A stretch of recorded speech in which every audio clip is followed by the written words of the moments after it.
বাংলাদেশ একটি কৃষি নির্ভর দেশ। গ্রামীণ বাংলার অর্থনীতি ও ঐতিহ্যের মূল ভিত্তি ধান চাষ। দেশের অধিকাংশ কৃষক বছরের পর বছর কঠোর পরিশ্রম করে ধান উৎপাদন করলেও ন্যায্য মূল্য না পাওয়ায় চরম হতাশার মধ্যে দিন কাটাচ্ছেন বলে জানিয়েছেন তারা। আমরা ফসল করি, ধান, চাল, ধান, গম, ভুট্টা এইসব করতেছি।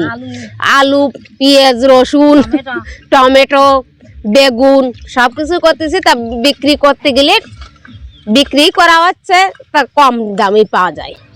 কৃষকদের অভিযোগ, সাম্প্রতিক সময়ে সার, বীজ, সেচ ও কীটনাশকের দাম উল্লেখযোগ্য হারে বৃদ্ধি পেয়েছে। পাশাপাশি জমি চাষ, শ্রমিক মজুরি এবং ফসল ঘরে তোলার খরচও বেড়েছে কয়েক গুণ।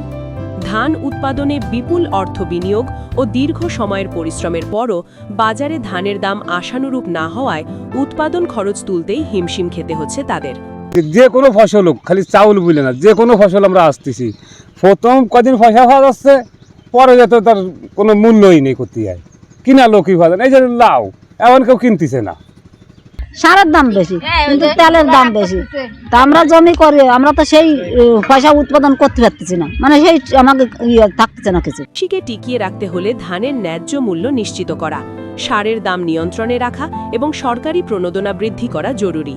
অন্যথায় ভবিষ্যতে অনেক কৃষক ধান চাষে আগ্রহ হারিয়ে ফেলতে পারেন, যা দেশের খাদ্য নিরাপত্তার জন্য বড় হুমকি হয়ে দাঁড়াবে।